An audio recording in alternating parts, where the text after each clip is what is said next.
Otherwise, later on in life, you're gonna catch real hell. Without an education in your head, your whole life will be pure misery. You're better off dead. For there is simply no room in this whole wide world for an uneducated little boy or girl. Don't follow idle companions or you will get burned. To earn, you got to learn.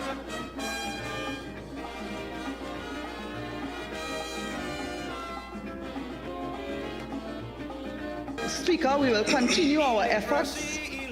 And you know, when I see how much was not done, I am even more appalled. We are meeting water courses, Mr. Chairman, with whole tree growing inside it. Whole tree. That didn't go overnight. Big trees. Because it meant that for 10 years, the former government failed to clear those water courses. It meant that for 10 years, they're spending millions and millions. I remember 34 million, 32 million being spent under drainage. And we in opposition at the time asking where the money gone. And now I am seeing the Minister of Infrastructure doing more in less time and spending less money than the wastage that took place before. And I am saying, Mr. Speaker, this 60 million plus that they asked for CPEP could have gone to better use had they not been trying to deal with friends and family. And when you go through that list, Mr. Speaker, I know everybody has come to bus mark, and when you go through that CPEP list and you see the names of the directors of these companies and you see their names and similar names sitting opposite, Mr. Chairman, when you see how close relatives of members opposite are on that list in terms of CPEP operating as CPEP contractors, and then their own supporters and the rest of Trinidad and Tobago balling. Mr. Speaker, it really is atrocious. And CPEP is really supposed to provide meaningful work for ordinary citizens and to support environmental projects, cleaning up the community and so on. You know what used to happen? I don't know what other areas. I know in St. Augustine, every time it have a political meeting, a PNM meeting, the poor CPEP workers have to put on the red jersey and go outside it. I know, in fact, up to nomination day, I don't know what, also after, up to nomination day, the CPEP workers were in their red jersey coming up by St. Augustine South Community Center to file. And the members, the new members on the bench, I want you to watch your colleagues' heads, see how all them heads bend down with a reason for it, because they know it is truth. They know it is truth. So, Mr. Speaker, I recall there was a time when CPEP sent out a press release to the media to say that there was a memo circulating in the public domain alleging to be from CPEP instructing the workers to go to a political meeting and so on, a PNM political meeting. This was under the former government. And the officials of CPEP at that time sent out a press release to say that it was fake. Now, I don't know whether the memo was true or fake, but Mr. Speaker, I can tell you as a matter of fact that in practice, that is what they did. They forced the CPEP workers to come out to political meetings. That's what they did. Mr. Speaker, it had plenty of people who vote for me who work CPEP because they had no choice, and I see them in their red jersey. But they voted for the UNC, they voted for the UNC, and they will come to all of us on this bench, they will come to us, and they will say, they will tell you quietly, MP, I have no choice. I had to make a living. But don't worry, I am voting for the UNC because they had no choice and they getting just bare minimum. But Mr. Speaker, they couldn't afford macaroni pie. They can't even afford coals for a coal pot. But they knew that they had to get rid of the PNM. They knew that. Afford to go double education. Under the PNM, Mr. Speaker, the CPEP and became a political control, and it was really lost its purpose. But I want to tell you that while people in Trinidad and Tobago may have paid a price, there is a new government in town. There's a new government in town. People have voted for accountability. They voted for fairness. They voted for us to clean up the mess, and we will do that. Mr. Speaker, there are over 360 CPEP contracts renewed between April 14th and April 24th, 2025. 360 CPEP contracts. And these contracts were renewed days before the election, as you will appreciate.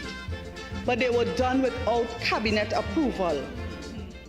I extend, of course, a pleasant good night to all and sundry. Well, you must know that, of course, right now, the media review of the budget is, of course, being debated in the Parliament as we speak. And, of course, the parliamentary representative for St. Augustine, Ms. Amin, she is, of course, on the floor. And I think it's important, of course, that we're listening as to what was taking place, of course, leading up to the 28th of April general elections, where, of course, when we were in sort of somewhat speculative, but nonetheless couldn't get the proof. In other words, here it is, the proof is here, that the PNM was, of course, exploiting CPEP workers in order, of course, to fill the square, Woodford Square, and other venues where they would have, of course, been having their meetings. Oh, how despicable and how an abuse of not just office but the resources of the country. Let's listen as to what she has to say. Out of that 60 million, you know what one of the expenses is? We have to pay 3.5 million. In the background, of course, I thought education. We must be edified. We must be, of course, aware as to what is happening. We cannot be sitting ducks for exploitative administration such as what transpired between 2015 and, of course, just the 20th of April 2025. Let's, under the PNM, of course, and the two prime ministers, let's go and hear what transpired. The lease has been terminated, and it is now under review by the Attorney General. But, Mr. Speaker, I'm just sharing with you, this is just one of the numerous examples of how the former government has saddled this government and then have the gumption to come here and ask where we getting the money from. Where were you getting the money from? When you passed the budget initially and you had no allocation for these things, and we now have to come to supplement it, where were you planning to get the money from? So, Mr. Speaker, not one of the members on that side has the moral authority to come here and ask where we're getting the money from. Mr. Speaker, when the budget was read in September of 2024, and they knew the expenses, they knew what each of these ministries were doing, they should have asked the former Minister of Finance where he was getting the money from.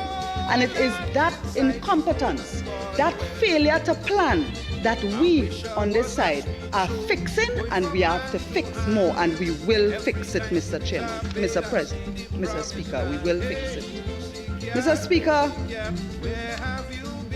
Speaker, I spoke already about workers being threatened if they don't attend rallies. I spoke about CPEP, But, Mr. Speaker, there were other state agencies where they did this as well. The RDC was one.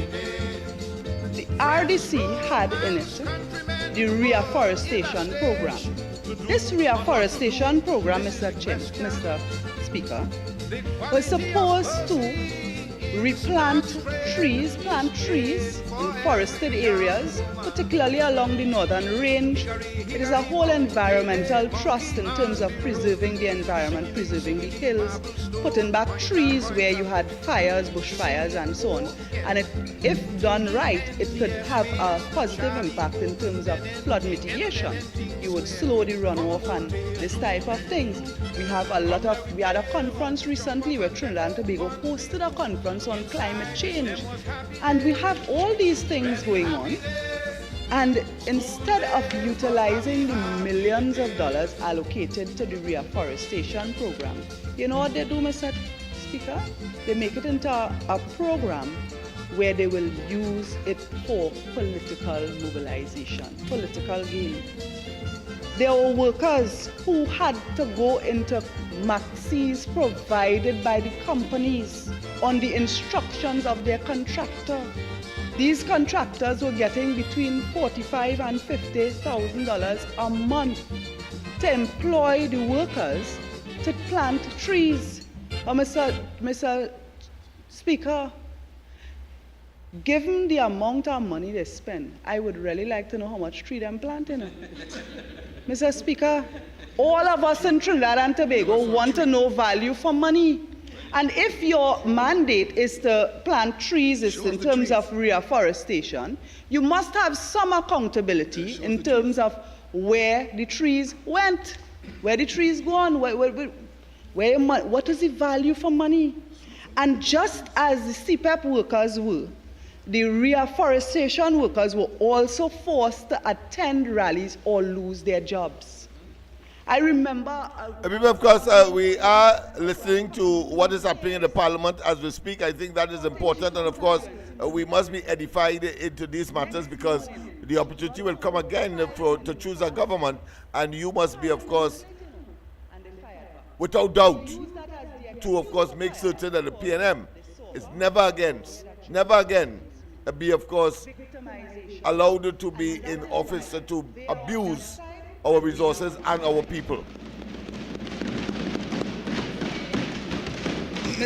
Mr. Chairman, I also want to deal, thank you. Mr. Speaker, I also want to deal with an issue when connected to the overemployment done by this government. Yes, I call it overemployment because if you have money to employ 10 people for 12 months and you put that in the fiscal and you approve it and Parliament approves it, you have money to hire 10 people. But if you go and hire 10 people by 10, you hire 100 people and you have them walking with you in San Fernando West, you have them walking in Maruga Tableland, you have them in Aruca Lopino, you have them walking with you because you're afraid you lost the election in the marginal seats. And if they don't walk with you, they will get fired. You are hiring beyond what you have money for. And therefore, you give them 1 month contract and 2 month contract and then trying to create a false kind of narrative that UNC going to fire people. You put the people up a monkey tree and you are fooling the population or trying to fool the population and nobody is buying your desperation. Nobody. I think when we had the debate on the TTRA, the member for Labre put it very nicely. All of a sudden they have hotline. But Mr. Chairman, I want to tell you, Mr. Speaker,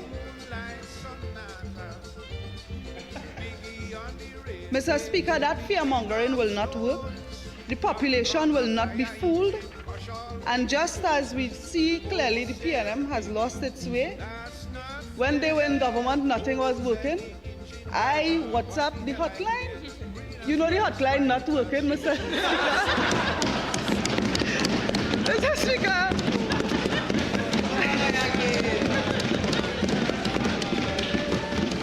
Mr. Speaker, and I say that, you know,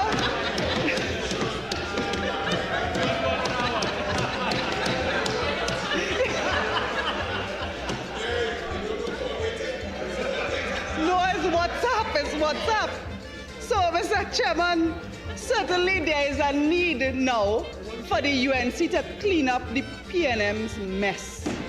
That is our first mandate. Because there's no doubt that the former government has left the country in a mess in every single area, including the fiscal management, including revenue generation and diversification.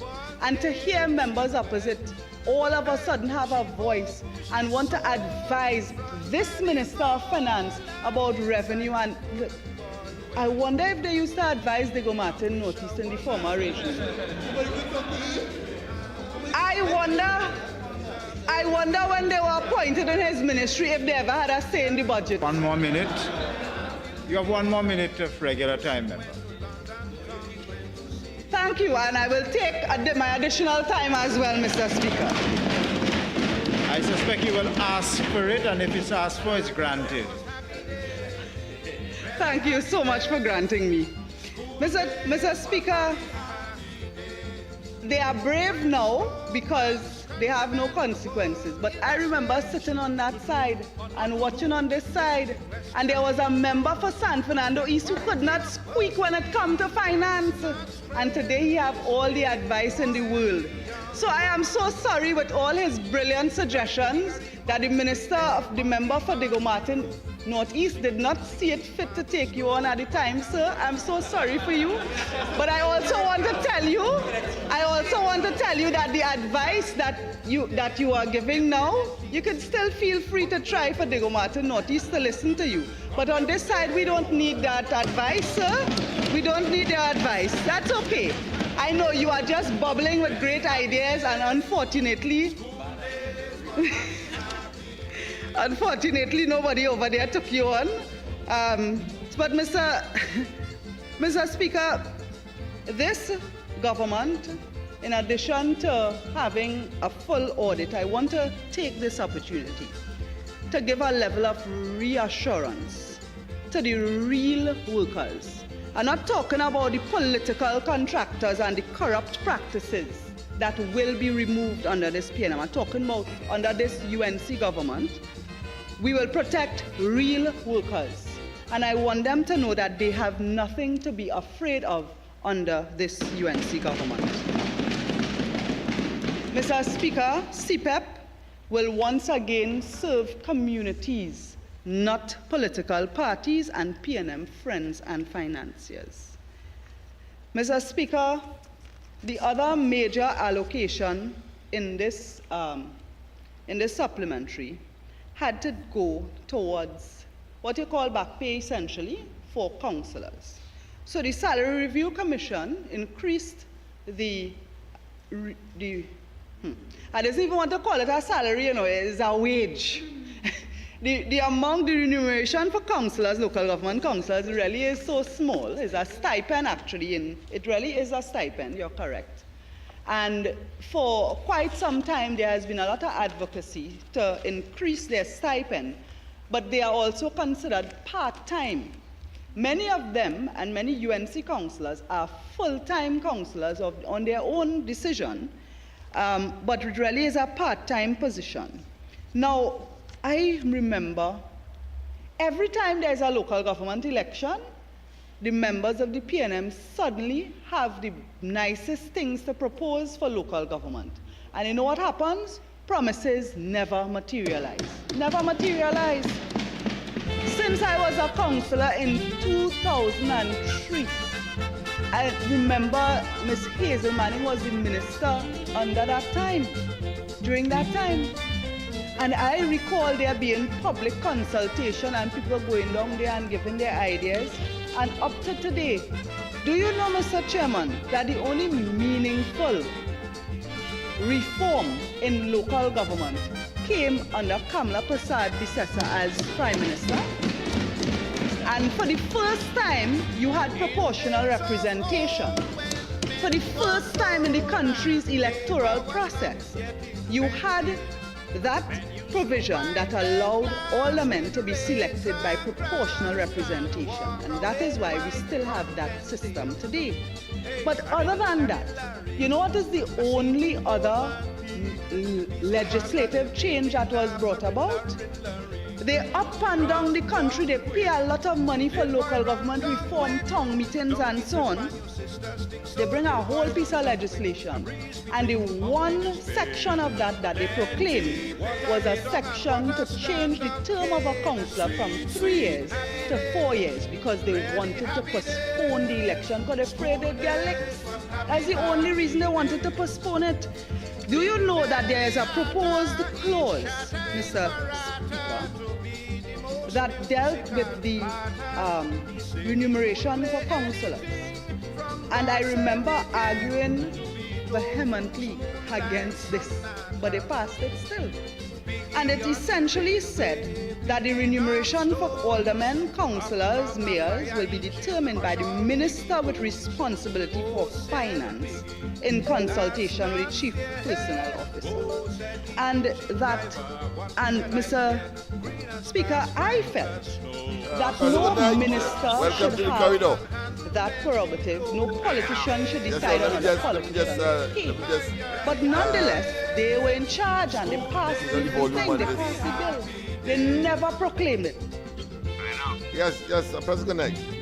You have a calypso playing while you broadcast in the parliamentary proceedings. And I'm asking now, I am asking that in the parliament. You need to fix that. Repeat that for me, please. Take off the music, the calypso music. Oh, okay, all right. In the background? All right, good. All right, thanks. Yeah, I thought it was silent, it wasn't disturbing. Thanks very much, of course, for that observation.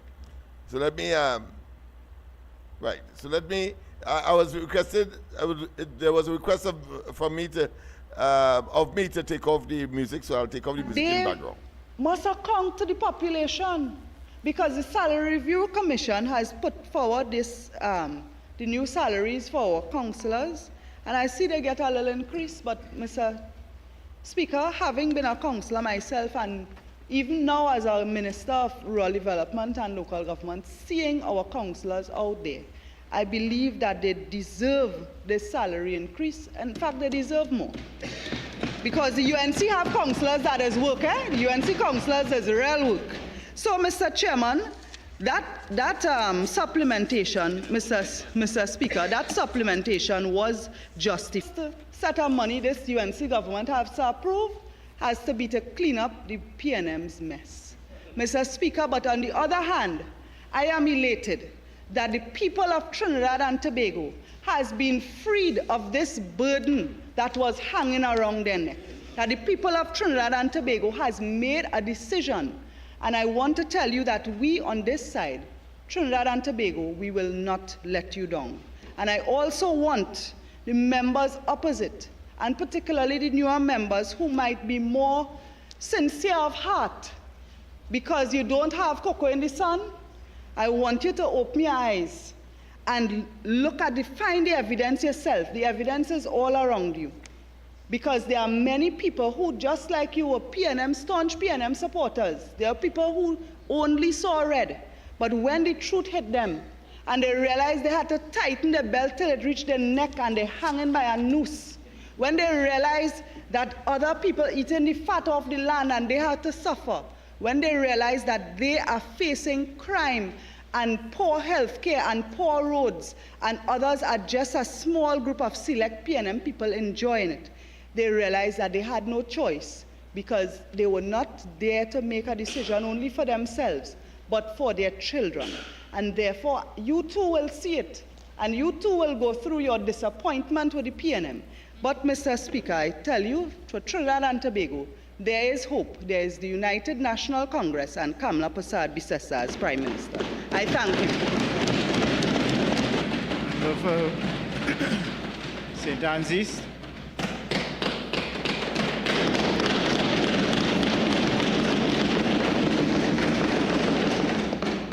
Mr. Speaker, Well, people, of course, we are trying to get some highlights of the debate. But in fairness to all, and of course, in attempting, of course, to be balanced, let's see a little bit about the presentation of St. Anne's East. I think it's only fair. And let's see the kind of... I was regaled with a level of hogwash and diatribe. Never thought that the parliament will be reduced to that. From Imsbert, from Brian Manning. I heard it earlier, but of course, there is always adequate rebuttal from as we just saw from Ms. Amin, the representative for St. Augustine.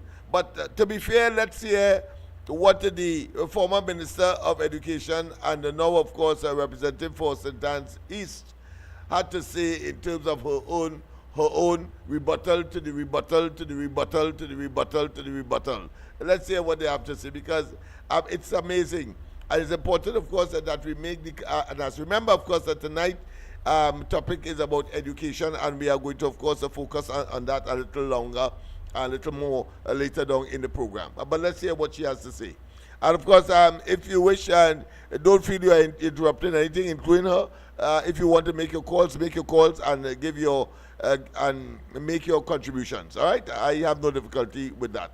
So don't believe, of course, you are disturbing. Grateful for the opportunity to contribute to this debate today. I think it's a very important time, very important bill to have to speak to, and it's very instructive. The debate so far has been very instructive to, one, see what has been appropriated and what has been supplemented, as well as to hear the contributions from the members of the now government of Trinidad and Tobago. It tells you a lot about what you can expect of the government as they move on in their tenure. You know, Mr. Speaker, this is the same UNC of 2010. This is the same UNC, and I can assure you, Mr. Speaker, based on what I have been hearing and seeing, they will meet the same fate that they met in 2015 very shortly. Mr. Speaker, if our young members, Member for St. Augustine said our young members, their faces are in shock. If their faces are in shock, I am certain it is because they didn't expect the level of theatrics, blustering. They didn't expect the baseless accusations. They didn't expect it. Hollow pronouncements, arrogance, even disrespect that they have seen passing for contributions in this House by members of the other side. I am sure they were also shocked, and I myself was shocked, because this is the first presentation of the new Minister of Finance, the member for Faizabad. It is the most data-poor presentation by a Minister of Finance I have ever heard. And it took our very experienced member for Diego Martin North East and our member for Rima to use some of the terminology that we are accustomed hearing when we are listening to a Minister of Finance present, and to understand some of what exactly would have brought us to this point. But that euphoria will wear thin very soon.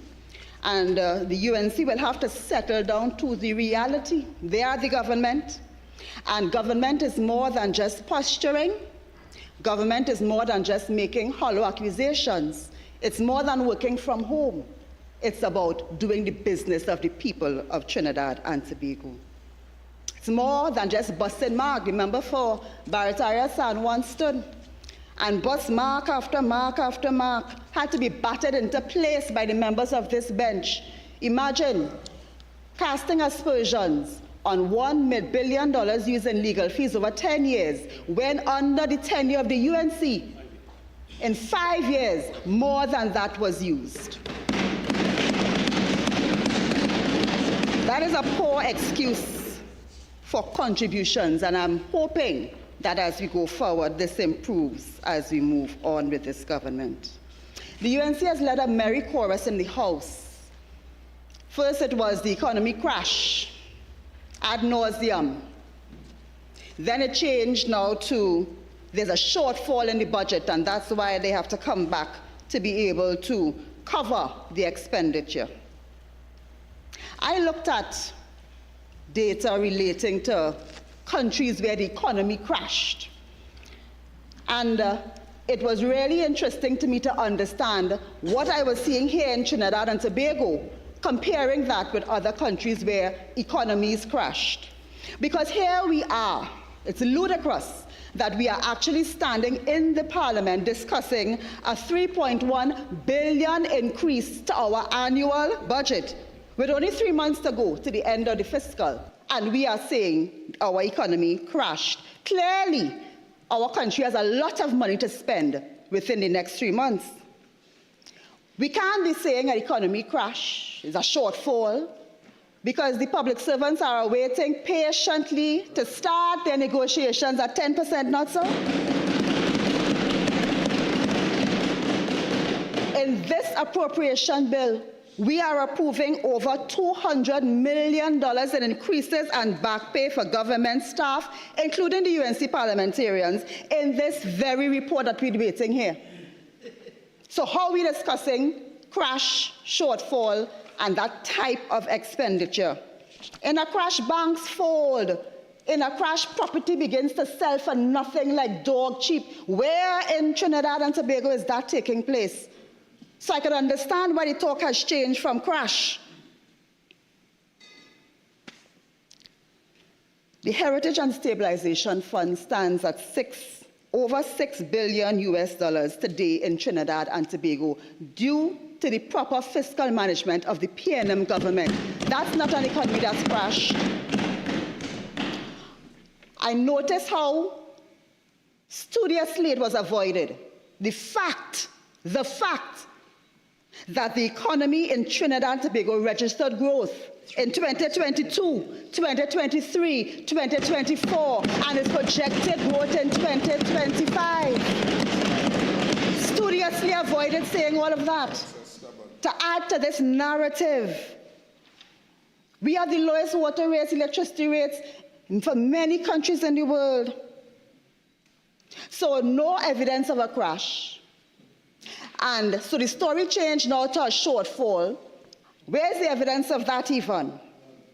So it is clear that this whole thread of conversation about economic crash and the shortfall, that is just arrant nonsense. That is just an excuse for the UNC to cry wolf. And the member for Arima said it best, to cry wolf, to set the stage, so that when the promises, the reckless promises that were made cannot be kept, there'll be an excuse, and that excuse will be the PNM, but we will have none of it. We will have none of it. 500 houses a week.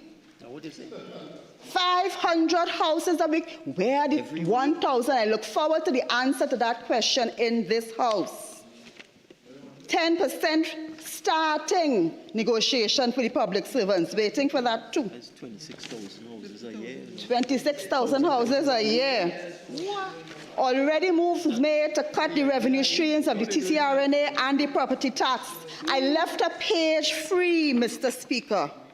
I left a page free in my speaking notes so that I could write down how the UNC government planned to increase the revenue to be able to carry out the promises. Mr. Speaker, I was sorely disappointed in the member for Faizabad.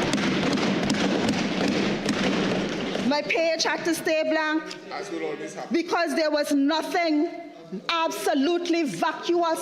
The contribution had nothing at all to speak about how revenue would be raised to be able to meet these promises. We heard about a CAF loan for Tobago and vague references to borrowing and drawdowns. No plan.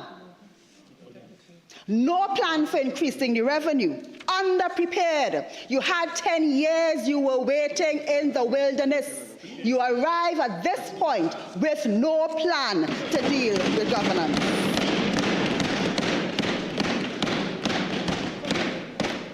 But maybe I am wrong, because my friend from Caroni Central said He is the plan for the UNC, man. He said you just have to see him and the money coming. So maybe that's the plan. You say that? Say that. Say that. Ay, ay, ay. What are the facts, Mr. Speaker? What are the facts? For the 5 years, and I'm going back a little bit in the history because we spoke a lot about deficit budgeting. We spoke about that. And if we look at what has happened from 2010 to now, which covers the period of the UNC as well as the period with PNM, it is a fact that from 2010 to 2015, this country under the UNC government ran deficit budgets. That's not made up by the PNM. In 2010, it was 2.8 billion. 2011, 2.2. 2012, 3.5. 2013, 6.5. 2014, 4.4. 2015, 2.7. So it is clear that the financial difficulties of this country did not start with the PNM. Not at all. The UNC governed from 2010 to 15, knowing that this was an issue. They grappled with it too. So, understanding that they grappled with it, understanding that we would have had to do that, we were left with a $5 billion bill to pay for back pay for public servants. And understanding what happened to COVID, globally, economies based on COVID, it would have been pellucid to the UNC that there were financial difficulties.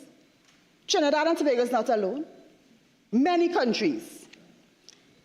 Yet still, the UNC has come to government in 2025 and installed the largest cabinet in the history of Trinidad and Tobago.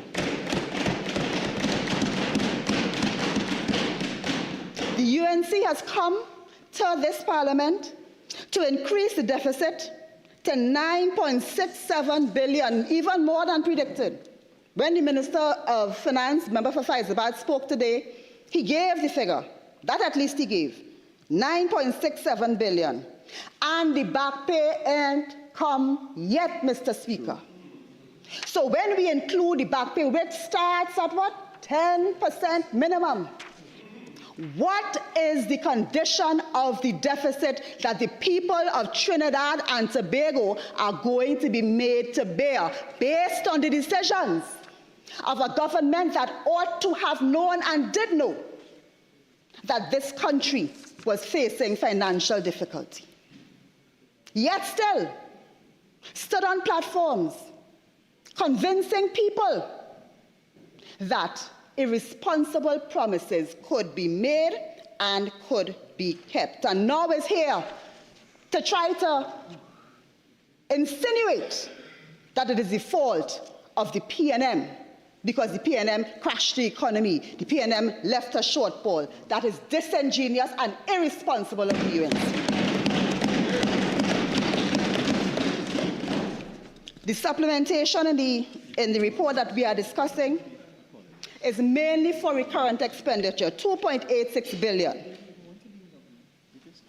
So in terms of development program funds, and the member for Arima brought that out, there is little that will channel long-term growth and development. So we are here discussing this report to increase the deficit to over 9 billion for 2025.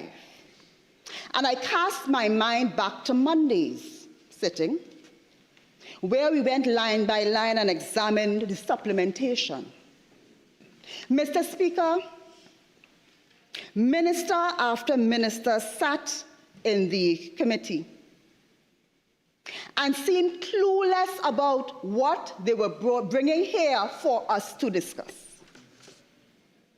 I myself asked a number of questions of a number of ministers, and the response was that they will consider providing the information at a later date. Well, I have no information with me now, so I wasn't even able to use the information to understand the direction of the UNC government. No information provided. Ministry of Homeland Security, $14 million. Question after question. Smirk. Laughter. Because clearly it's a joke. Public utilities, $489 million. I will consider supplying the information in writing. No information supplied up to now. Ministry of Education, $455 million. And I'm going to drill down there. 18,000 laptops, all Form 1 students or students who have done SEA going into Form 1 will be supplied with a laptop. $76 million expenditure. What about the procurement? Who is the supplier? What is the cost per device? What are the specifications? What's the delivery date? Not one of these questions could be answered regarding an expenditure of $76 million that we are being asked to approve. That is supposed to happen in the next 3 months. Book grants. You know, there's a quote. Imitation is the sincerest form of flattery. We are flattered at the PNM. We are flattered on this side. We're flattered that you're continuing the good practice of giving the book grants. But even the simplest question as to when they will be delivered, taken into account that the application process was done before the minister came in to start his tenure, even that question could not be answered, and as of today, is not answered. School repair. Oh, a topic we all love to hear about. $83 million in the report that we are being asked to approve. The minister still does not have the final list of schools for repair during the vacation. When asked, so how did the amount come about? The minister could not give a response for that. When asked, would this cover all the schools that need repair? Because that's an urgent issue in this country, that all the schools require repair. When asked that question about an $83 million expenditure, the minister was able to say that it would not. So there are schools that are not going to be repaired, that need repair. And when asked how the differentiation would be made between what is done and what is not done, again, I'm awaiting the answer in writing. But just a while ago, when someone else was there, the UNC was very critical of this strategy and thought that all schools that needed repair should be done. But a couple of weeks later, the talk has changed, but we're not surprised because the member for Faizabad just a couple of weeks ago was very critical of the tax amnesty, and the member for Diego Martin notice can bear me out. But just a little while after, quietly, secretly almost, when the minister moved from opposition to government, the minister employed the very same tax amnesty strategy that he criticized just a little bit before. So I am not surprised that when the UNC is in opposition, they could see exactly what is to be done. But when they now have the chance to do it, they are not doing it. And I'm saying that the fact is that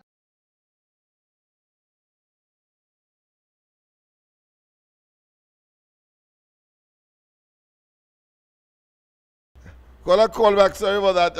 I was a bit tardy in my response, so you probably ran out of patience, believing that I wasn't hearing. But I had to take off the feed to, of course, accommodate you. So call back, and I will do the necessaries. All right. But let's continue with, of course, guests. Dolly is, of course, a presentation. The representative for Laventille. Hear me, Laventille. St. Anne's East. You know, St. Anne's is usually seen as a mad place, so you'll understand why I might have preferred to call inadvertently, of course, Laventil. But let's go to the lines. Pleasant good night. Welcome to the corridor. Lennox, Yes. how come them have all the answers for everything now? Well, how come they have all the questions too? I don't understand them, boy. Yeah, it depends on where you are sitting in the house, clearly, and but we will deal with all of that. We'll deal with all of that in due course. But let's listen. Let's listen. Yeah.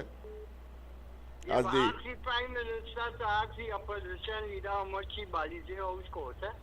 Well, I mean, I ain't hear anybody talk about that yet. But of course, we know where the money could come from. You know, by the sale of that monstrosity, including, of course, other things. All right. Let's continue with that presentation by the representative for St. Anne's East. The UNC has under-budgeted school repairs in the mid-year review. They should have given more money to that because there is no crash, and we established that. There is no crash, and there is no issue of funding. It is political will that is the issue. And therefore, Member for St. Augustine spoke to it, political will. When funding is available and actions are not done, then it is political will.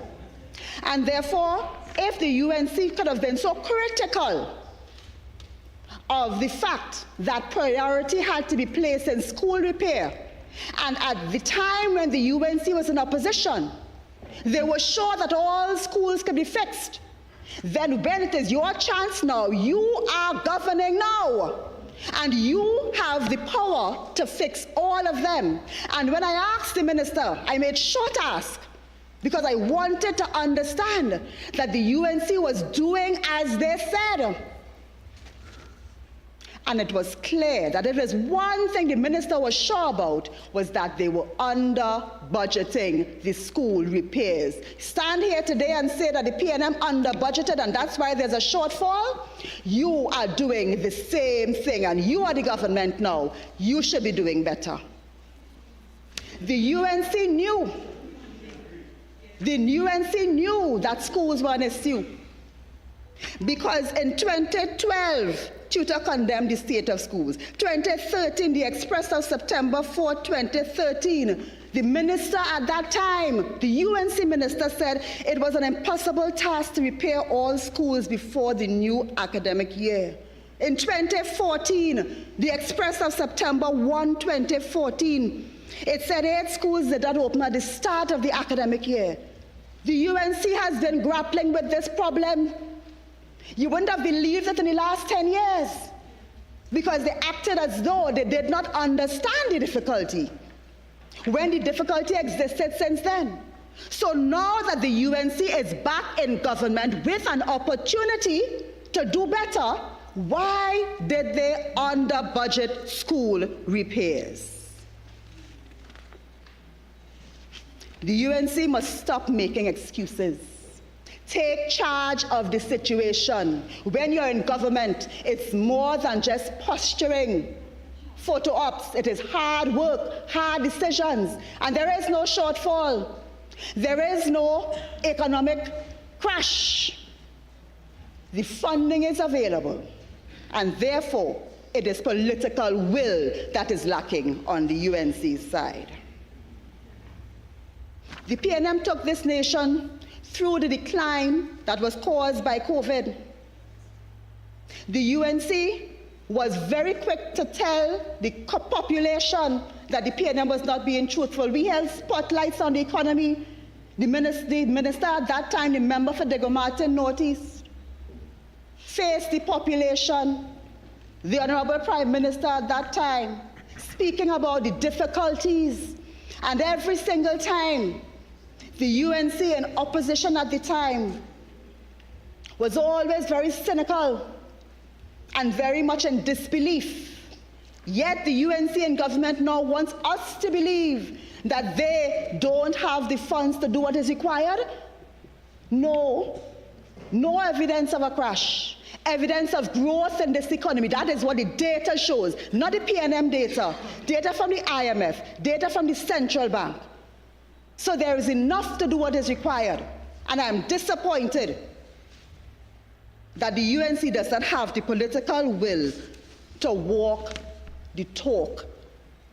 And they spoke a lot over the last 10 years. We have heard promises from the UNC that speak about housing. The UNC has repealed the Revenue Authority. They have done away with the property tax. We are still awaiting the revenue plan outside of Member for Caroni Central. And let me, of course, pause the presentation. And another part to of what is... accommodate the telephone call. A pleasant good night. Welcome to the corridor. Yeah, good night, sir. How are you doing? I'm fine, and yourself? Good. Well, I know you're an intelligent man, so I have to ask you the question. Do you think that Ms. Dolly Gaspy making much sense? Well, she is in opposition, and one expects that to happen. So she's merely, of course, engaged in the path for the course. Because what we have to understand is that these people were in office and going in almost 10 years. Yeah. And they had never looked into these things the way the previous government is doing now. And they just separate and they decide to fight down the government. But that's why I'm playing, because you know, they are speaking as though the government is in there 1 year, 2 years, 3 years. That is how it is. But it is deliberate. It is deliberate because it is theatrics. It is deception. It is attempting to hoodwink the population. So I think your observation clearly is right on spot. But besides that, they operated like if the UNC was in power for the past 10 years and they is the opposition. But I know they is the opposition. So they operated like, you know, the UNC government was in 10 years and didn't do nothing. And election is next 2 months. Yeah, that's what I'm telling you. Yeah, you see, they are in an illusion mood. I consider to be what I like to call manic depressive psychosis, where they lose all sense of reality. Yeah. These people is crazy, boss. The government they get a chance to settle down to even tell the nation the situation of the country with everything yet, because every day is a new finding. Yes, sir. And they're not defending that, but they want to get into the personal affairs until it happens yet. Yeah, well, you know, Eric Williams used to say, let the jackasses bray. Well, let the jackasses bray. The intelligent people in Trinidad and Tobago, very knowledgeable over the last period that they were in office. They have enlightened the people, they have opened people's eyes. And they are going to, of course, at the end of the day, continue to judge them to their natural demise, which is, of course, extinction. I'm talking about the PNM here. The worst statement I ever heard in my whole life from a previous minister, which is Ms. Gaspy Dolly, yes, when she said, is the PNM children and the PNM people children that fighting in the school. So if you don't have control over your own house, how you could come to control somebody else's house? Well, that's the irony. That is the contradiction. So they are there now, of course, with endless platitudes. They are there with a sense of self, let's say, catharsis. They purifying themselves, but at the same time making a fool of themselves, and let us allow them so to do. Mr. Lennox Smith, we need to send some of these people to the psychiatric hospital because very they good. don't have control over the money anymore to pocket it for their own personal use, okay? That's right. Yes, very good conclusion, and that's the conclusion. So let's say a little more about the hogwash and the fantasies and the self-righteous indignation that they suddenly, of course, are projecting to the people. They forget that they were in government. And just about 6 weeks ago. Boy, you have a pleasant night, sir. Same to you, same to you. People, of course, calling, and I will interrupt because, of course, the level of what I consider to be insanity that is, of course, the PNM contributors in this debate, very, very interesting, and we will have some analyses to, of course, develop as a consequence. Let's continue. Strange strategy, especially if you have an economic crunch. We have a lot of vulnerable children that we have to see about in this country. It's part of what we do, especially at the Ministry of Education. Yet still, there are children that can afford, parents who can afford to get a laptop for their children. Let's pause and take in the call. President, good night. President, good night. I'm a bit placid tonight. I just wanted to let these people rant and bury. Go ahead, my friend. Yeah, good night, Mr. Lennox, and good night to everybody in the live. Yes, man. Mr. Lennox. Hey. So, as I see Ms. Gatsby Dummy, right, giving me a set of free talk. You understand? Yeah. This lady, who was the former Minister of Education, left all them schools to rotten down, right? The education system mash up. And she coming to give us here tonight a set of donkey logic. Yes. Is this why we, the citizens and taxpayers, that we pay? Why we paying these people? Why we paying these people? This woman have no shame. But God, is the worst. Let's deal with but that. Here what's happening? I hope, honest to God, Auntie Kamala, right, when she put all them people files and put all the evidence together, that she lock up all of them. You understand? Because these people need to be in jail or in a mental institution or something. Something wrong with these people. I listened to this woman speaking here, and I wondering if she living in Mars or somewhere else. I don't know what part of the planet she from. And I listened to this madness going on here. But I can I know here you mentioned something to Mr. Lennox. You see that monstrosity down in Rice Road? Not Rice Road, now Chagrin Road? Yeah, Chagrin Road. Wherever it is. Boy, they have to make an example of them, you know. Yes. They have to make an example of these people. Anyway, go on. Have a good night, Mr. Lennox. God bless. Thank you very much. Thank you very much. And just a comment on that particular caller's concern before we go back. Now, here it is. She's complaining that $70-something million is allocated for the repairs of school.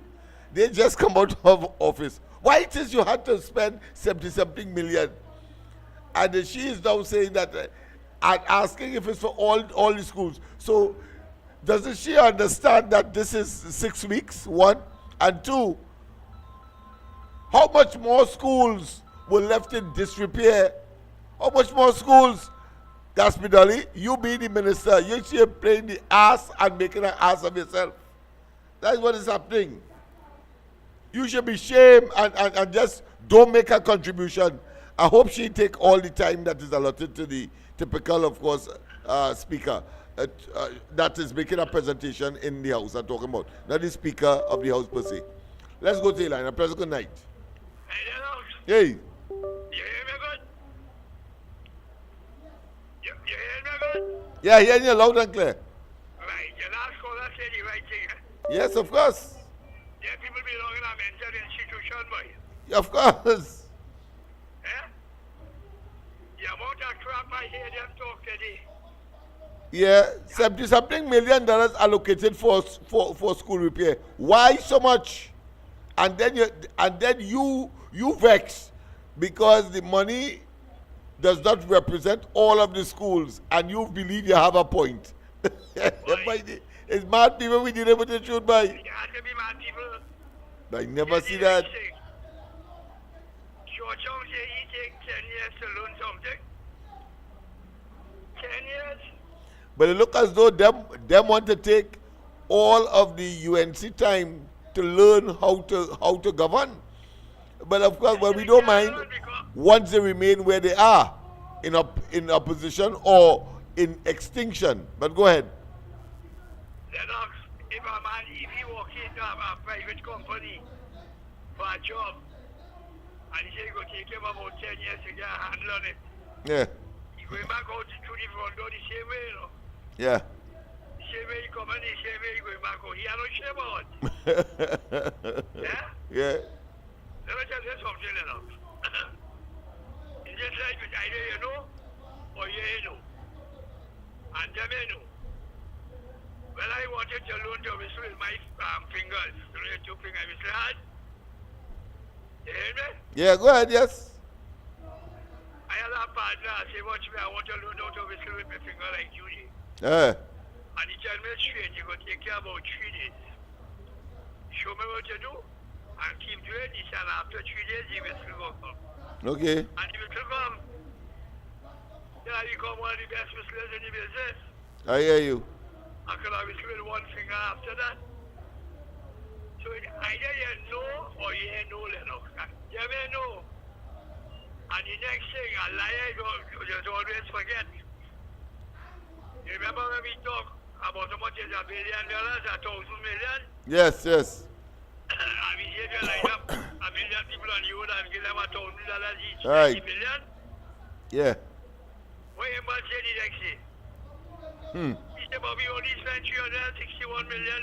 But that's what happened, because when they were making the presentation for accounting under COVID, that is where the feeding frenzy came, and when they were loose and fast with the accounts of the country, and diverting, of course, the resources, the financial resources, and robbing poor people and so on. Why do you think they're so damn cursed? Well, why? Because he admitted today that they take out money from the Heritage and Civilization Fund. Yes. Excuse me. And how much they take out, right? Yeah. But we know what's 22 billion. Yeah. But when we expose them on the ground report, that's how much is $1 billion. And we lay it out for the whole public to see. Up and they say, but we only spent 361 million. Because yeah, they couldn't even account for 1 billion, and of course they were including in that what they would have budgeted in the normal budgetary process for what the Ministry of Social Development had to do. They include that, you know, and still couldn't pass $1 billion. So much so they just stop. They just stop accounting and tell us that for us to think the rest. Yeah. $200,000 for a patient for COVID. Yeah. Right? For one patient, yeah? Like they are saying $200,000. You imagine that? And the bad talk, yeah, ivermectin capsule, which cure everybody. You understand what I'm telling you? Yes. Go ahead, man. Boy, Manning and all these fellas, boy, something wrong with them people, boy, they're not. Telling you. The amount of nonsense I listen to on that television today, boy. I say, look, I see Saddam Hussein call out all of them who get big money. All the lawyers. Yeah, sorry I didn't start a little earlier to hear Saddam Hussein, but we will get a handle on it in the coming days. And the vex for that. Yes. What the vex for that freedom of information and the man quoting from? Billions of dollars. You have got money them lawyers here. Yes. All right.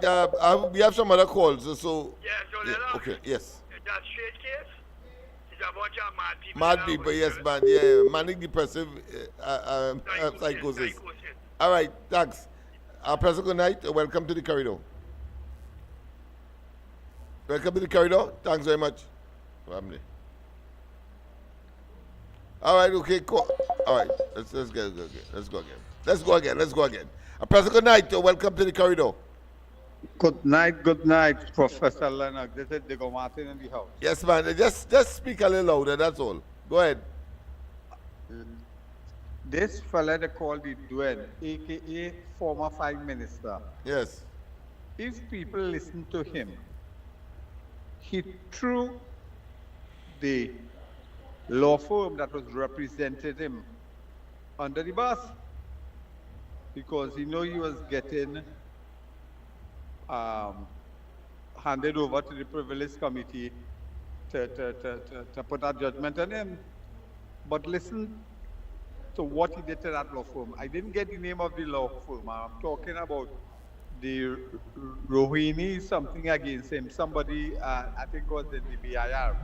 Yeah. He lost it and he ended up having to pay. First of all, I want to know if that money came out from his pocket, and if not, we had to fund that bill for his sloppiness. For his sloppiness and for the law firm sloppiness, because he said the law firm didn't know and they didn't advise him and things like that. No. He made those disclosure, or that information was gleaned from the debate, or is it matter separate? He made it this evening. He made it this evening. In whilst he was making his presentation? Right, before. The first part of his presentation was that. Okay. I didn't get that. Because that's before they had the recess. No, Correct. after they had the recess, after, because I didn't hear that and I listened to him. Yeah. All right, go ahead. Yeah. The first thing is, if that happened as what he said, then the law firm is liable for non-payment. If they cause you understand, if they cause you to lose a case, they had to pay it. They can't accept go ahead. payment, All right. and they had to pay his a thing too, in all fairness. All right. But what must happen now is that law firm, I hope it's not P&M family, it must be P&M family, has to be No doubt. has to be struck out from the vendors list for procuring legal service from the ministry and by extension the government. All right. So if that law firm, that has to be pasted on all the newspaper, a dereliction of duty by that law firm.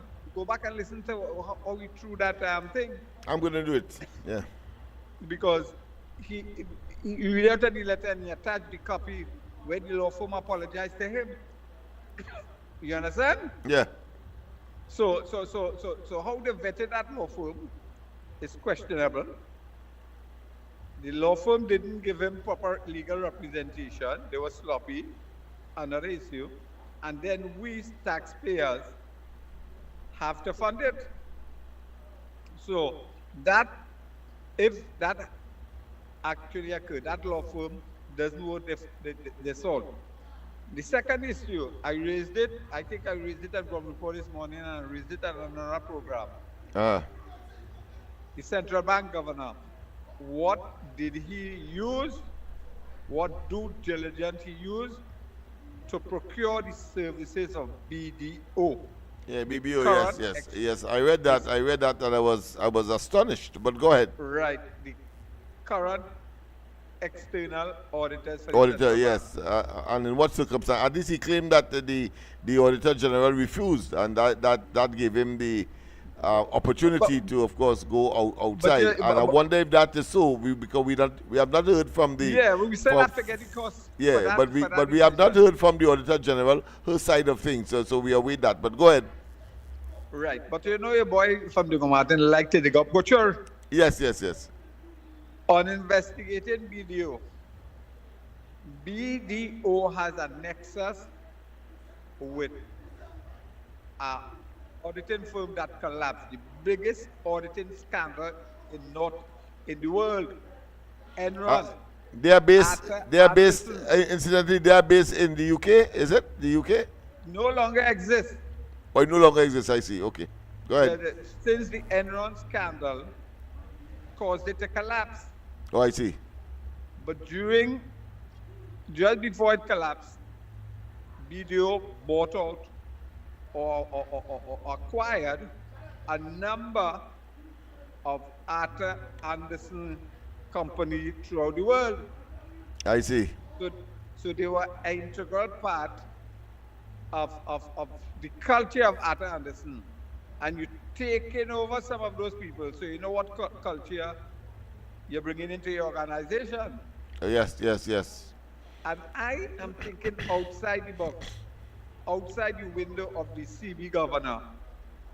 And I'm wondering aloud, was he looking for scampish external auditor to cover up his nefarious activity?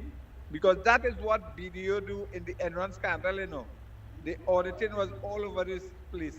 They hid wrongdoing, and it caused a big company, Enron, to collapse. Right. And the legislation and investigation, when they dig it through, they realize the accounting firm was hiding. But we had a similar issue, you know. Remember there was a company called Hindu Credit Union? Yes. And the auditors at that point in time, I don't want to call it, but it's an auditor somewhere in Tunapuna, starting with S. Yes. They, during the commissioner inquiry, the Coleman report, that auditor was found wanting that accounting firm. I don't know if they were disciplined by the accounting body in Trinidad and Tobago. Right. But when you have scampish auditors, and you're dead with them because they're supposed to be independent. Yeah, you're supposed to be independent. You're supposed to be objective. Yeah, you're not supposed to be influenced. Yeah, by your client. But the evidence was that they were being influenced. There was too much of a close relationship between themselves and, of course, the managers of Hindu Credit Union that created, of course, a compromising of not only themselves but also the material that they would have, of course, auditor and their reports were also. Right. When I brought that information, you know, I and all them radio show to our former PNM finance minister. She answered, "Well, thanks for the information. I'm not aware of it." But there has to be some thought behind the CB, Central Bank Governor, looking for a particular auditor to do his external auditing, because our Auditor General have a lot of question marks around him. Yes. It's not only question marks, I think he's the neighbor to KCR too. So that's no in Tobago, in the INS Gate complex, yes. Right. All right. I said, let me share that with you. Later. Okay then, thanks very much. There's a question that was developing in my mind that I wanted, of course, to get Mr. Diego Martin to mull over. During the course of tonight, maybe I may well recall it, but I have there's some very serious issues. But once again, of course, with respect to the presentation tonight, for example, you would not have believed that the government is in office 6 weeks. 6 weeks, not 6 months. 6 weeks. And here it is, you have the former minister who was in office 6 weeks ago telling us that there is a $75 million repair allocation in the revised budget for 2025.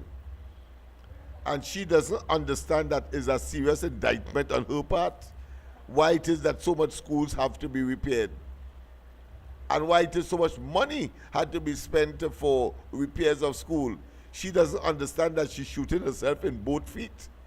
I mean, that is the level of dunderheadedness, and that is the person who would have been superintending or supervising our education system at the highest level. Come on. But I thought it was important, of course, to just make that intervention. Let's go back and hear some more of that diatribal, what I consider to be nonsensicality, making no sense at all. But let's hear them. But they are a millionaire, a billionaire. You get a laptop from the government. Yet, in the book grants that they have followed the PNM to do, and we're happy they're doing it, the PNM's threshold for the book grant was $10,000. So anybody under $10,000 would have been automatically qualified.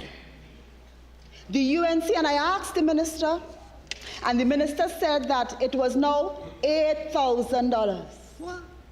So there are people who are working for a household income between $8,000 and $10,000. Sometimes with 3 children, 4 children, 5 children. They no longer qualify for a book grant. But millionaires can get a laptop. What a thing. That is what you call misplaced priorities.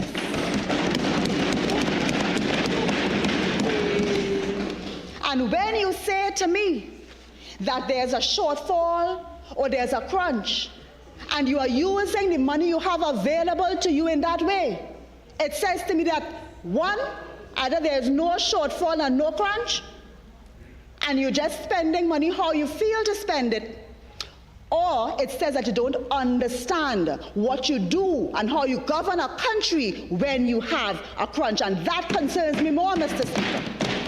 That concerns me more. A lot has been said about protecting the children and how the UNC is going to be protecting children using the allocation in education. Yet, no plan has been presented to deal with school violence. A lot was said about that, and the PNM would have done a lot. Putting in restorative practitioners, identifying the schools as schools of focus, training the teachers, putting in school social workers and guidance counselors devoted to those schools. All those things would have been done. But what did we hear from the Honorable Prime Minister on this matter? Lock them up. But that tied into what we heard just a little bit earlier. Because in the allocation and the report that we are discussing, I saw nothing in there in this mid-year review for the completion of youth camps, for expanding MyLAT and MyPart, and for continuing the CCC. I saw none of that. So I am expecting, Mr. Speaker, that those programs are fully funded, because if we care about the children and we have an ongoing issue with school violence, and the UNC again, they know that that is a problem. It's been a problem from since their time. Then I would have expected that some of the funding available would have been used to deal with some of these youth programs. But I saw nothing there, so I'm expecting that that is fully funded. Let us go to the line and make sure that my mic is on. I want to make sure. Right, yes. Let me go to the line. President, good night. Welcome to the corridor. All that crap that we only talking. If you could actually why the people vote them out. She don't know that she is blissfully in her what I consider to be bubble that is contrary and contradictory to reality, you know. She's in a bubble because, I mean, here it is, she says that they're giving every child a laptop, but of course the people have to have a means test for the book grant. So her common sense wouldn't tell her that if you have books and the teacher, let's say, is at home or in school, or the child is at home,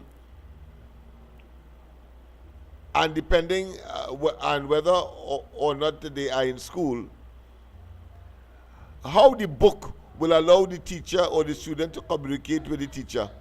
Exactly. Yes, so I could see the government saying, listen, since that is so, they're taking no chances. So whether you're rich or you're poor, you get, of course, a laptop so that the teacher can communicate with their students. And these days, the technology is such that you can, of course, make that kind of arrangement and have a 24/7 contact with your students so as to make them perform much better.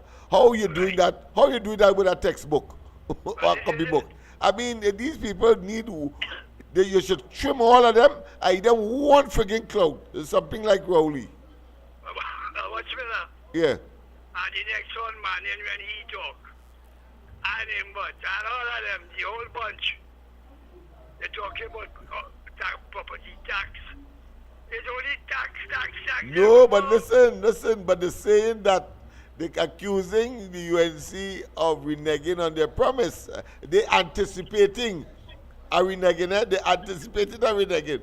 But whilst they are making the accusation that of anticipation, because it didn't materialize yet, but they themselves, and in the case of property tax, that was a promise they said they will never implement.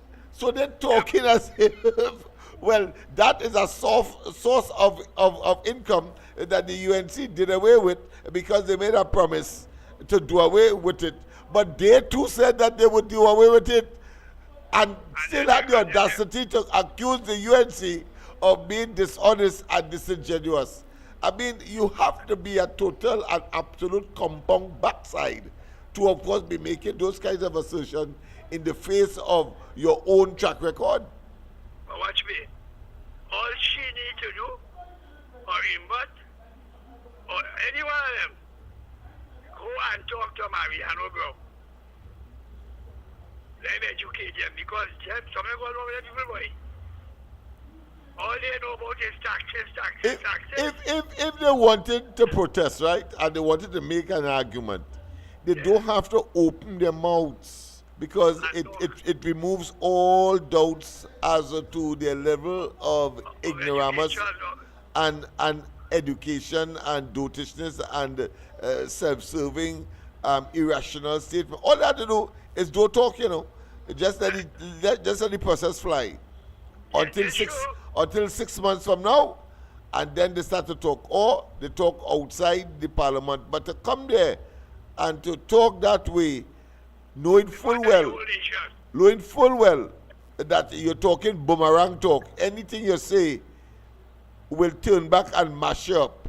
I mean, it is amazing that these people are so gullible and vulnerable. Well, Lennox, I mean, Mariano Brown tell Mikey, he said, don't necessarily need US. What you need is for crime to stop. He said, which businessman going to invest his money in this environment? Once the crime stop, businessmen will invest. And from that, once businessmen invest, opportunities will open up. Yeah. No, you're right. And the next major point that they have made, where the money coming from, all right? But here it is. No, listen to the irony again. Where the money coming from? But this supplement is as a consequence of their short budgeting for a budget that they created. So where the money was coming from? And watch me, and they're so stupid. They're telling you that at the same time somehow making a nexus between the revenue authority that they had to implement and saying that is a source of income that the UNC has done away with, but they never had it.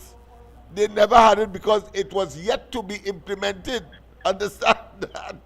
And they're making it look as though it was functioning. It was functioning, and the UNC do away with a source of income. I mean, these people are asses, and the total grass.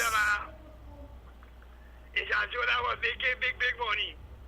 Yeah, that's what they said. And while they're talking, I remember Sandals. When they say that Sandals in the initial stage will of course employ so much people from Trinidad and all, and then of course every year it go bring in 500 million. Where is it? That's fantasy. Where is it? I mean, come on.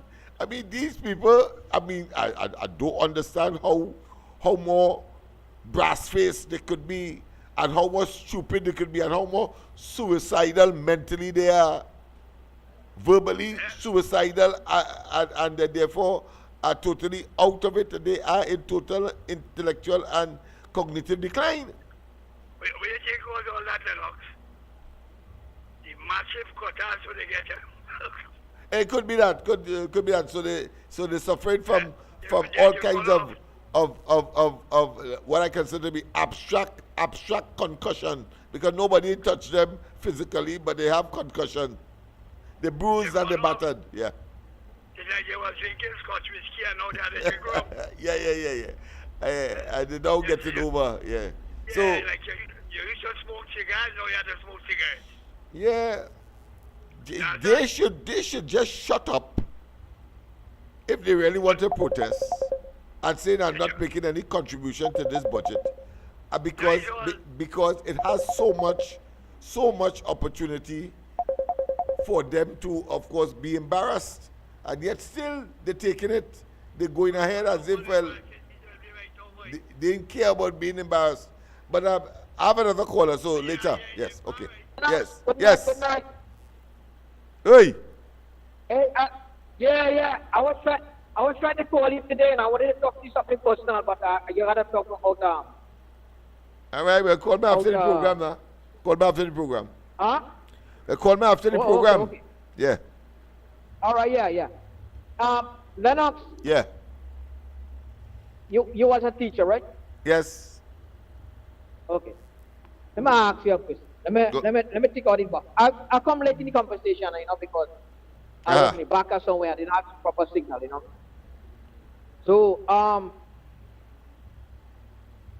I come into the late Harvard talking about the computer.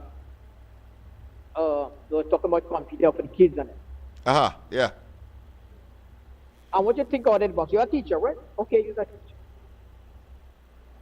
Tell me one of the reasons why they was against the laptop while Raleigh wouldn't do that. I want you to give me a reason. I know the reason. Well, they Tell me one of the reasons why they did. No, I want to hear from you. I personally, I have no qualms about laptops. Let me tell you that one time, or computer, or the technology, or the information technology. So let me clear that. But I can tell you what they said. They said that the children and them are using it for games and for watching pornography. Okay. That was an excuse. But the main reason, Lennox, I know what they say. I know about it. Okay. I want to tax your brain. I know. I could think about it. Well, I mean, the obvious underlying and more fundamental reason is that they want to keep the students and them in ignorance and can't compete in a world that, of course, relies on information technology. That's all. I mean, and therefore the Ministry of Education was put for a dysfunctional use. That's all. No, okay. I'll give you my answer. I will give you my own. Go ahead. I will give you my own. Okay. When they bring in technology like internet and laptop and desktop and things, the encyclopedia was do away with it. Right? Because you could get everything online. Am I right? Yeah. Okay. Now, and have bookstores like Ishmael Khan's and all these, right? If they have laptop and they're getting all these things on internet, why would you have bookstores? Now think what I'm telling you. Yeah, no, but you make a point because that is how these people think, because their friends may be booksellers or authors, and they want to give them a blight. Just as how they would, of course, do away with the sugar industry all entirely, so that their friends could import and monopolize the importation of food, and therefore dictate what nutritional value or what nutritional qualities the population would be subjected to by the arbitrary importation of certain items that has to fill that you have to buy because you have no choice. Right, you have to buy book. You're not producing anything homegrown. I used to work for Ishmael. Yeah, I used to work for, when I was down here, I used to work for Ishmael as a driver. I used to deliver books from all about Forest Green, all about. I had a place in Forest Green also, Charles, down there. Yeah. Okay, let me tell you something. They import book from all about the place, from England, all about, mostly books come from London, England. They publish it with the publishers. Okay. They have all those things on internet, Lennox. Right? I'm trying to make a point here. No, I hear you. I understand Right. where you're going, but They I thought I have should. all these things on internet. Yeah. So if you do away with the laptop, you give these bookstores on them opportunity to make money. They could publish book, print this one, author this one, write on everything else. But when you have the laptop, they put it on the internet, so you're getting everything in the internet. So why would you need a bookstore? Why would you need books and carry your book back? I mean, you've got few things, I mean, except few things like writing pad and all kinds of stuff. You see the point I'm making? Yeah. No, I hear you. It's part of so an that's one of the elaborate charade, points yeah. why they didn't want the laptop, why Raleigh and all the government, the last government, did away for the laptop, so they could give the finances opportunity to make some money. So now, they're fighting back you for not doing that for a reason. It's not about pornography, about people going to the internet and look for nonsense. Because in modern times and the availability, it's the about frequent. hurting the pocket. It's about hurting the pocket. That's what it is. Because they will still get it in magazines and so on. Well, I just give you an idea. I mean, I'm not, because I have a laptop. I have desktop. When I want when I want something, I Google it, I get it done. I find out what it is. I have to do, right now I have to do hazmat. Right. I do tankers, sometimes I go do tankers. I need hazmat. I had it, but it expired, but I had to do the one. You know what I do? I go online and do the test. I go online and read up all the exam and everything, and then go in the office and take the test. They have book selling, but I don't need the book. They have everything on the internet. You catching what I mean? Yeah, no. I've made the argument a long time ago for the Laventil people, because I mean they had to put space, they had to have space in your home to put books and so on. When of course a laptop you could write anywhere and you could use it in any part of the house, etc. I made that argument a long time ago, and I do understand why this government is focusing on the construction of physical libraries. They just constructed one in Diego Martin, saying that of course is a borough, and maybe that is one of the significance or one of the Bible. Status. Right, read the Bible when you can read it on your laptop. Yeah. You see what you don't see what I'm talking about? No. I concur. I was just telling you about can read the my whole own Bible. position, You can read the whole Holy Bible in a laptop. Yeah. In a desk. You see what I'm coming from? You see the idea? Yeah. All right, Lennox. Okay, thank you very much. Yes, thank you very much. Yes, my friend. Yes, man. Yeah, people, of course, I a long time ago when I made the argument about the digital divide, in fact, we had a program called under LFL, Laventil for Laventilians. So we had a program called a computer for every home. And we, of course, communicated with all of the computer suppliers in the country, and whether the computer needed repairs or whatever it is, we would, of course, take it. We had a whole stock of them, and we would distribute, repair, refurbish, rehabilitate, and send it out to the various persons who are deserving based on a criteria that we would have set up. Of course, when the UNC government came into office in 2010, well, of course, we discontinued that program, but our program predated, because we understood the digital divide issue, and we understand that is the way to go. And then, of course, we had then the advent of the PNM in 2015, when, of course, they discontinued at a time when, of course, exams at the CXC level, at least, was about, some of them was about to be, of course, conducted via the internet, and therefore the utilization of laptops and these devices would have become critical and imperative. But of course, the lack of vision, as some people say, as the saying goes, our population perish. And of course, Trinidad and Tobago were in the doldrums. We were seen as Neanderthals for that period until, of course, they catch themselves, the PNM that is, and they reintroduced it. But they introduced it in such a way so as Dolly seemed to be suggesting now that you should have a means test. Well, of course, and of course suggesting that somehow you have a means test for the books, but you don't have a means test for the laptops.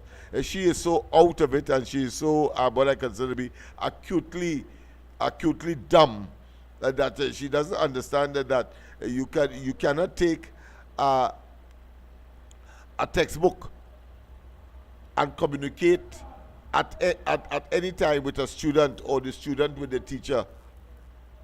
You can't take a textbook and do that, but you can take a laptop. And if the government believes that of course they ain't taking any chances, because this is the way to go, and gives every child a laptop, whether their parents are rich or not, that is commendation, and that is money well spent. So I don't understand that logic that she's attempting to project, as if she's saying something that is unique, and that the government, suggesting that the government, because of that apparent contradiction or irony, that they have not thought it out. No, Dolly, you better, of course, continue with your elaborate and what I consider to be colorful hairstyle, and go back to where you came from. You ought not to be in Parliament, as far as I am concerned, with that hogwash you're talking. But let's go back, of course, to the Parliament and see who, another person might be on the floor, because this is, of course, is nearing ad nauseum. It's sickening. If it is not, then it means that, again, we are saying one thing with our mouth and posing for pictures, but we are not doing what is required to help the children of this nation. Typical PNM action talk. Typical PNM action talk. Fake, Mr. Speaker, false. I am concerned that a means test is not being applied for laptops. It reeks of political sloth, because it takes work to do. But it's been done before. And in the same way that the UNC followed the plan for the book grants, they can follow the plan for the means test. And I want to commend that to the members on the other side. Mr. Speaker, we have an underprepared UNC government. 10 years waiting. 10 years we would have hoped, planning. 10 years to look at the best of PNM governance.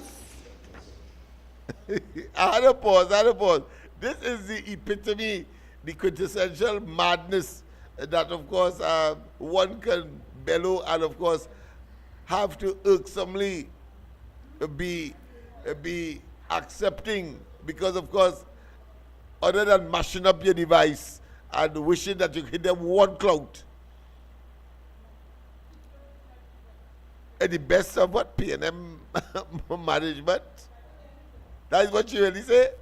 And then, of course, she went before that to talk about following a means test, insisting that you have a means test, not understanding that a textbook cannot communicate with anybody outside, not even of itself. Not even of itself.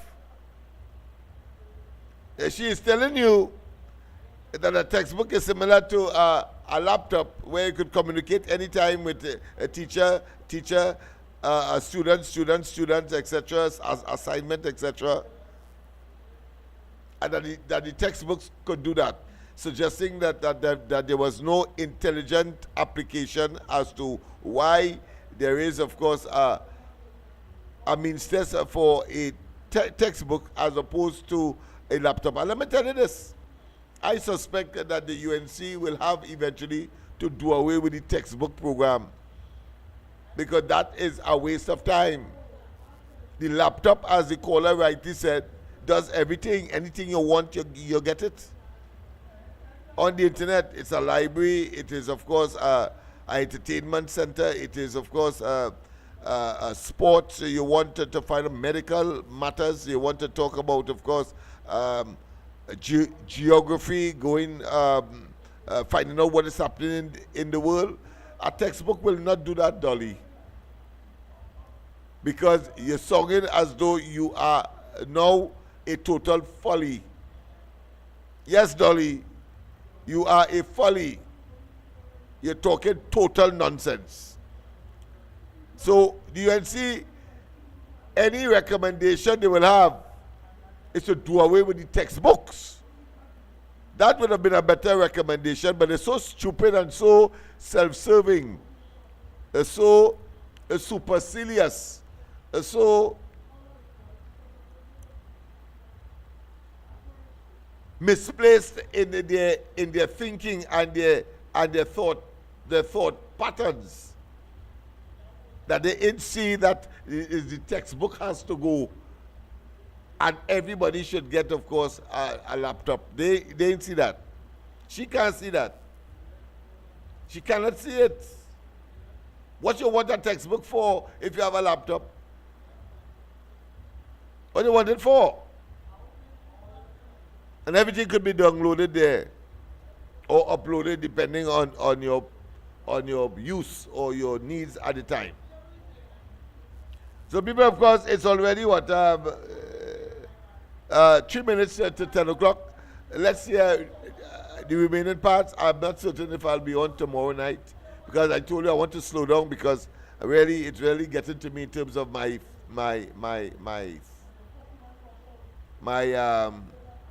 should I say my energy level. So I'll sleep all late today after, of course, but tomorrow I'll tell you about possibly why it is that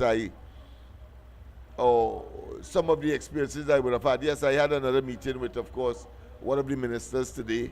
Very, very, very instructive, and I can tell you a lot of things are going to be happening.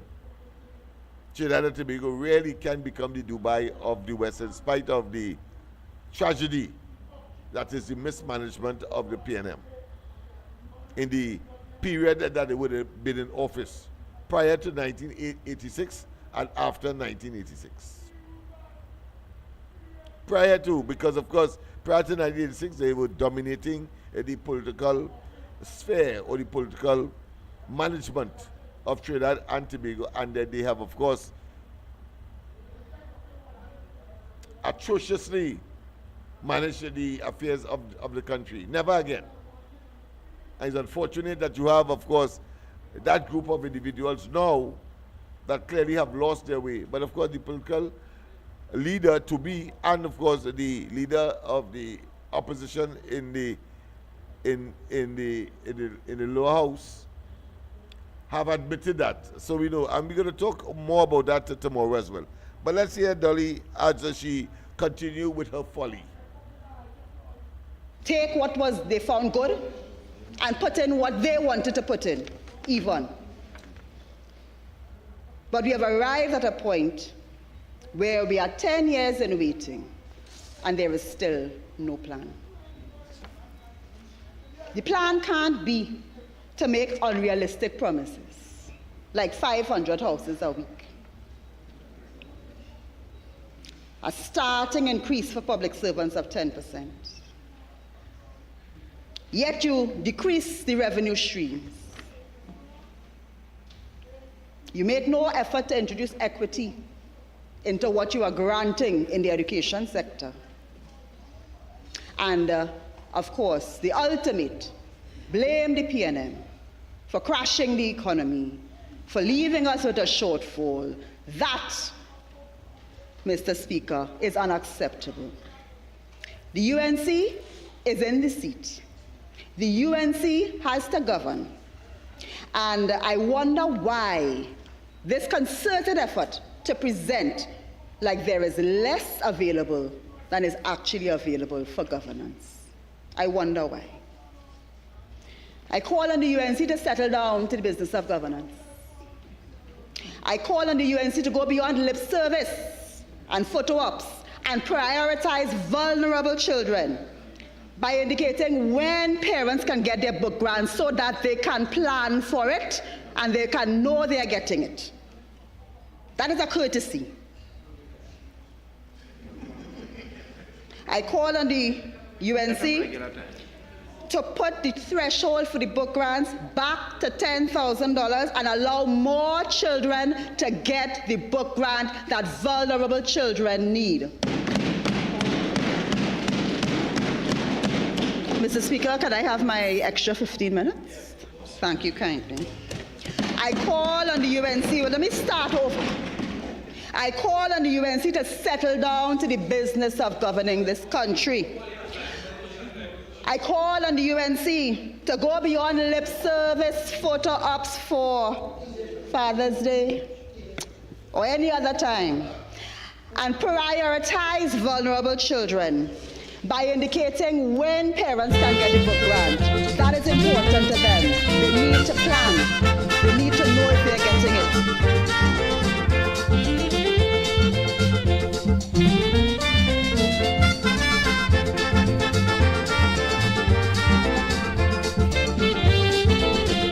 Yes, people, of course, we have come to the end. I mean, tonight was a very unfortunate night to listen, of course, to that level of hogwash, that level of diatribe, that level of nonsensicality, that level of individual clearly that has not only lost away, but it looks as though the entire PNM clan, so to speak, has, of course, been in a state of intellectual, cognitive, as well as a cerebral decline. Total buffoonery, and of course illogical, lack of common sense. We will examine more of that tomorrow night, as we of course project some excerpts of what today, and of course compared to what the government would be addressing in the Parliament of Trinidad and Tobago, as of course the monies that would have been allocated now being debated for final, of course, approval, and for the UNC to, of course, commit itself to the various policies, programs, by adding, of course, the financial wherewithal in order to make it happen. Have a wonderful rest of the night. God bless. And, of course, education is very important. So let's listen to Mighty Sparrow on the question of education. Biggie on the railway, Biggie. And incidentally, of course, there's no ground report, I understand, tomorrow morning, Andy, Michael, myself, as well as the following day. Certainly, of course, we will see you next week, Monday. But, of course, as I said, over the holidays, I will make a decision as to what days I will be on the corridor transformation. Have a wonderful rest of the night. God bless. Bye-bye. Happy days, happy days. School days was happy days.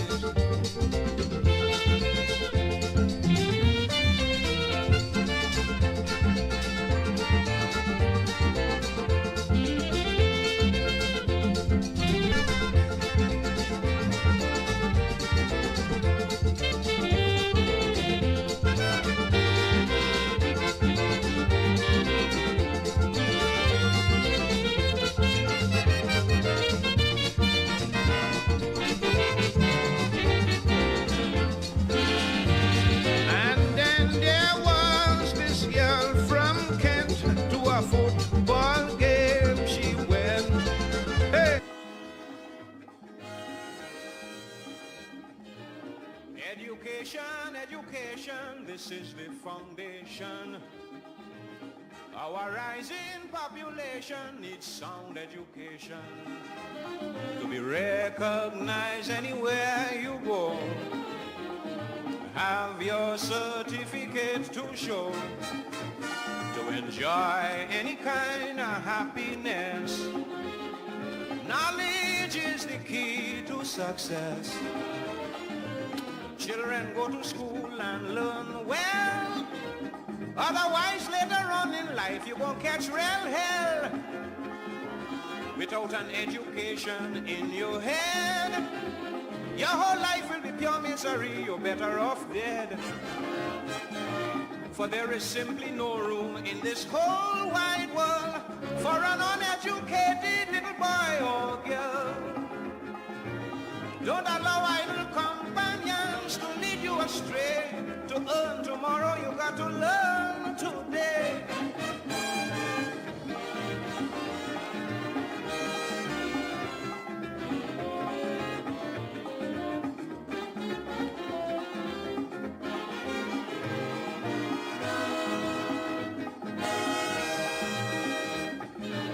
For employment, yes, employment, you must be intelligent. It's essential, very essential.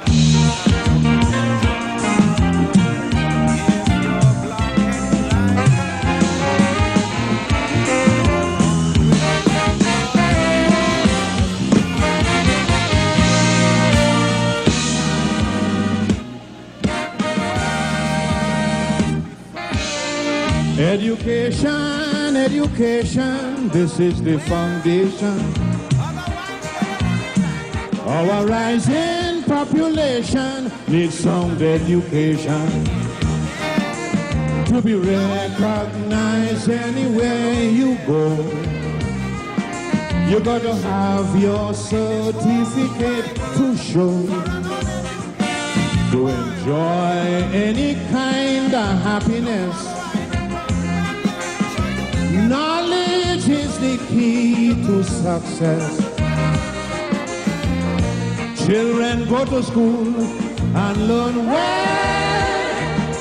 Otherwise, later on in life, you gon' catch real hell. Without an education in your head, your whole life will be pure misery. You're better off dead. For there is simply no room in this whole wide world.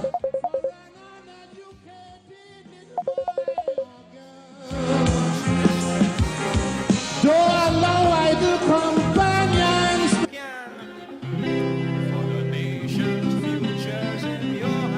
This song is dedicated to all my sons and daughters through the four corners of the earth.